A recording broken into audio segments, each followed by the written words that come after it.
Alright guys, my name is the Meta Goblin, and today I'm going to be counting down 5 big reasons why Oblivion is better than Skyrim. But just before we jump in, what I want you to know is, don't take this video too seriously, right? It's just a little bit of fun. I can't deny that Skyrim was definitely more commercially successful than Oblivion. I understand why people may prefer it, we're just having a bit of fun. It's just my opinion, it's not really going to hurt anyone, it's just some nerd talking on the internet, Regardless, tell me what you think in the comment section, tell me why you preferred Oblivion, tell me why you preferred Skyrim, for instance. And be sure to subscribe so you don't miss my next video. It's actually, I'm starting a video series soon, where I'm going to be looking at very old games and looking at why certain old games are timeless and were very entertaining back in the day, why they're still remembered, and whether they still have gaming communities going on. And be sure to follow me on social media. Basically, I'm only using Snapchat and Instagram now, so be sure to follow me on those 2 platforms. So let's jump into the video. I think the first reason is what we're going to talk about is difficulty. When I talk about difficulty, I don't mean mathematical differences. I don't mean more bosses or enemies having more health and things being more difficult. It's really about how the game makes you think and how it's difficult to master the game. So these days, even in 2011 when Skyrim came out, games or RPGs, all games really, they just want to appeal to the biggest audience possible, okay? I remember when Oblivion came out, I had one friend who played it, who had one other friend who played it, and that was pretty much it, right? There was like 3 people in the entirety of my school who played Oblivion, and we all went around to each other's houses and played Oblivion and stuff, and we spent like the majority of our lunch breaks talking about it. But when Skyrim came out, like the whole class was talking about it, the whole school was talking for it, they were going mad for it, talking about killing dragons and all this kind of stuff. And what was surprising is the kids who played Call of Duty and Halo, and that's pretty much all they played, even they were playing Skyrim, and it's like, what? Because Skyrim doesn't appeal to the typical RPG player anymore. It throws you into the game, it's very easy to pick up, you don't have to think much, you never really get stuck, okay? You never really play Skyrim and get stuck at any point because you don't understand something, okay? But that's the thing, like, when you're playing an RPG, I want to get stuck. I want to not understand something.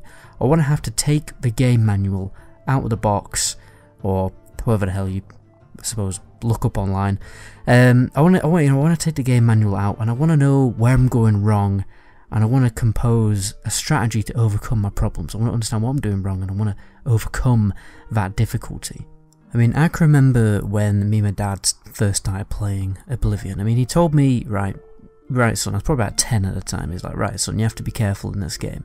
Right, I accidentally jumped on a horse, and these monks, they started firing lightning bolts at me. You have to read the game manual before you start playing it, right? And I was just captivated. I was just like, what the hell is this game?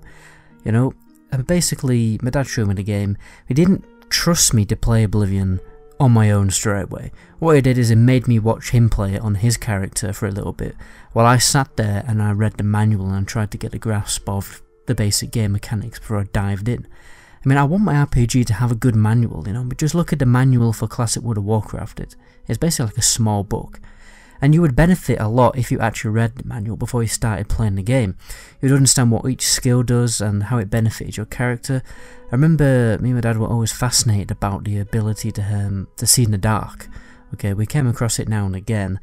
And I remember he told me he'd found this spell to make you see in the dark, but I did, so we didn't have to run around with torches all the time, but it turned out he only found a potion. So I began to speculate. I'm thinking, maybe you can get a spell to see in the dark, and I read the manual, discovered that it's an illusion spell, and I made a fresh character with illusion as an apprentice level. And then I learned that you basically need to increase your illusion skill to get the Night Eye spell, and that's something I learned like hours and hours into the game. So overall, my point is, in Skyrim, you don't need to read a manual. Was there even a manual for Skyrim? I don't know. I don't know if that thing existed. Skyrim, you just jump in, you can be an 8-year-old, you just dive into the game and you pick it up very quickly and start playing it, which I personally don't like. Second reason is combat. I understand that Skyrim aesthetically is a lot better. You have your cool your kill moves, and you have features like the power bashing with your shield and the sprint attacks, and I like the perk system. All that kind of thing was better, honestly, than Oblivion.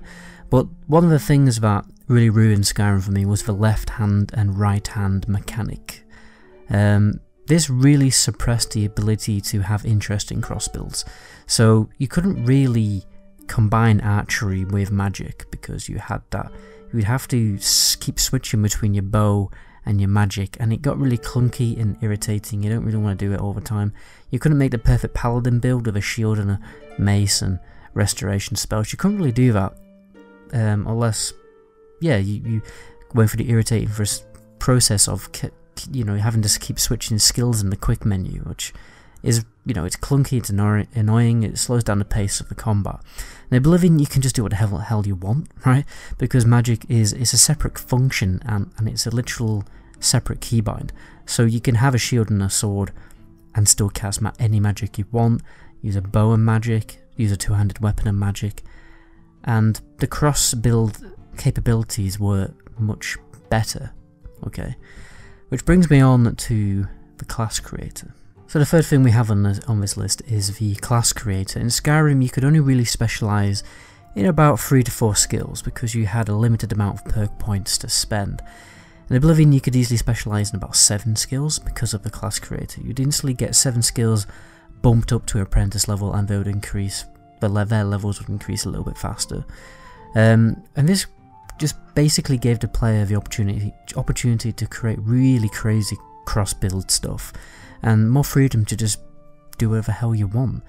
I mean, games these days, they have really taken away that inventive and creativeness, that the potential to be inventive and creative from the player's point of view, that cross-breed potential.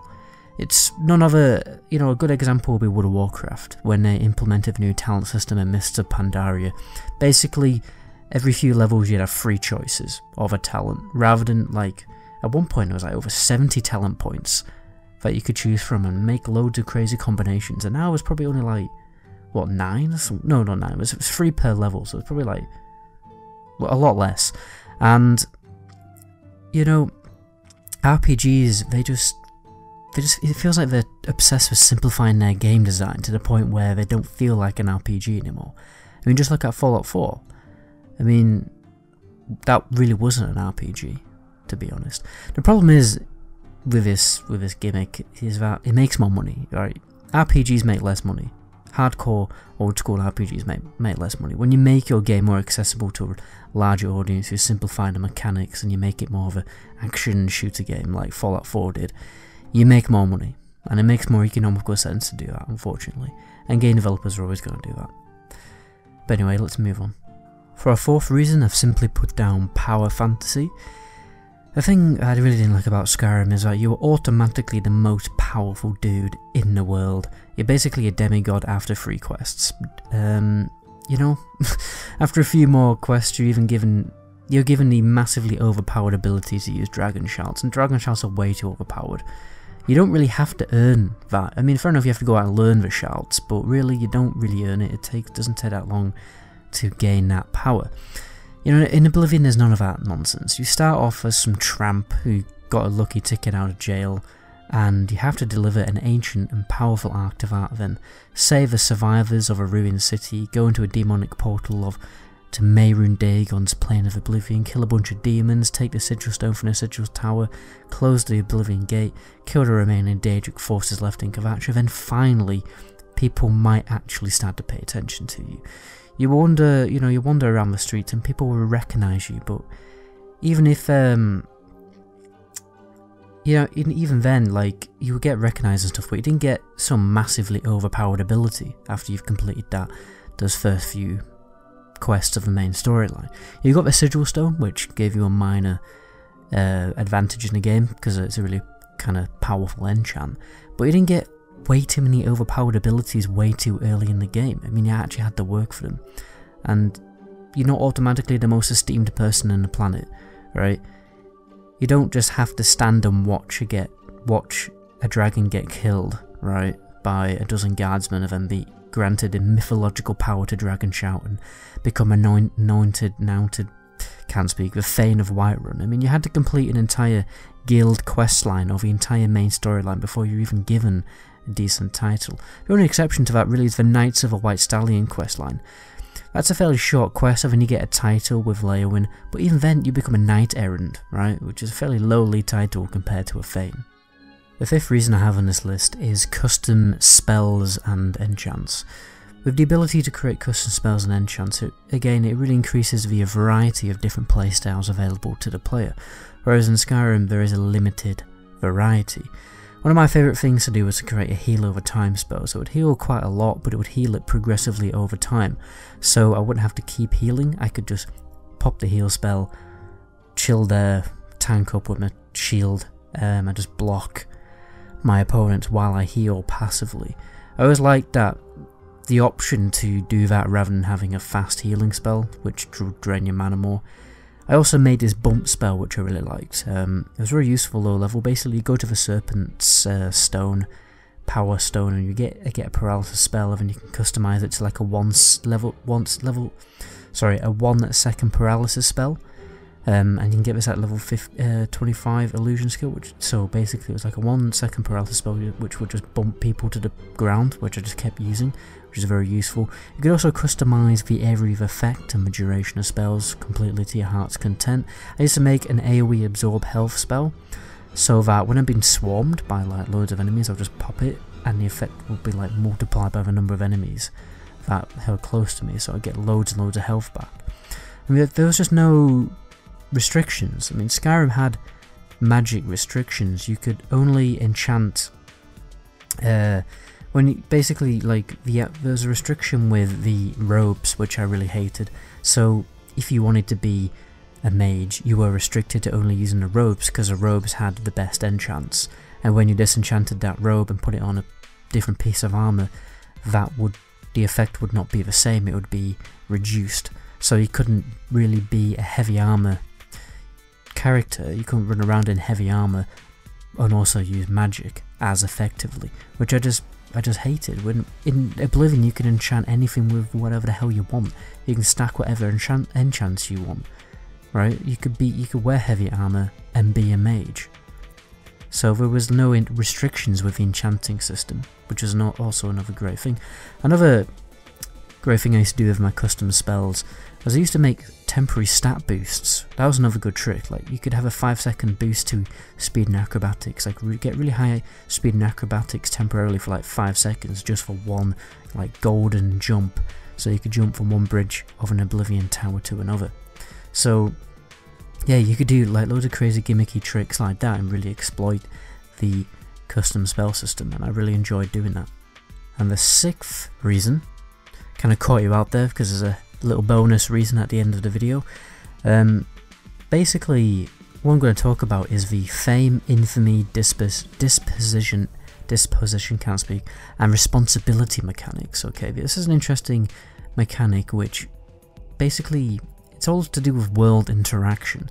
It's basically, right, so the fame mechanic, basically every decision you make when it comes to questing and how you interact with the world, it has consequences. If you complete good quests which are considered morally good, they give you points of fame, and these points of fame influence the world around you. Firstly, it increases the disposition of every other NPC in the game. So disposition is basically the score of how much people like you. You can increase it by persuading people, increasing your persuasion skill. It also depends on what race you are. You know, some races of the same race, if you're talking to someone of the same race, they like you more, they're more chummy, whereas for some reason high elves will really hate you if you're an Argonian, you know, stuff like that. That's for interesting lore reasons. But obviously, you need high disposition to actually get quest information out of people, and it also increases basically the prices you can get in a shop. So, and also, if you have high disposition with a guard, it will literally like let you off a crime. And infamy was the kind of opposite to this, so it kind of still worked the same way. But what it would do is reduce the disposition of people. So the more evil things you did, the more people recognize you as an evil person, and they just generally don't like you that much. But that all depended on their responsibility level. So people with high responsibility stat they're considered good people. So if you do good things, the good people like you. If you do bad things, people with low responsibility start. You do bad things and the bad people will start to like you, okay? Which I think is really cool. I mean, if you increase your infamy points by doing bad things, like, you could do it by, you know, Dark Brotherhood quests, Thieves Guild quests, and then all the bad people start liking you. There are also certain quests which are locked behind a fame stat wall, so you need a certain amount of fame points, basically, for even certain quests to start, like the quest givers will run up to you in the street, only if you're famous enough. And it's also required to buy houses in all the major holds. Just as another side note, you know, 10 points of fame, so 10 points of fame, that's going to be 10 substantial quests that you have to complete. And then when you're running around Bruma, the guards start talking to you about the Countess looking for some artifact, and you gain access to the Lifting the Veil quest, where you have to recover an Akavi artifact. I can't pronounce everything perfectly. Basically for the Count of Bruma. Then once you've completed that quest, it will literally be published in the Cyrodiil newspaper called the Black Horse Courier. Okay, so when you do things, it actually gets reported in the newspaper. This actually happens a lot when you complete big quests. You'll basically see it in the newspaper, which, you know, is pretty cool. It's a lot like GTA or the Mafia games when you're doing bad things for the main storyline, and then you start hearing about it on the radio. And overall, my point I'm trying to make is there are a lot of mechanics in Oblivion which make the world adapt to the player.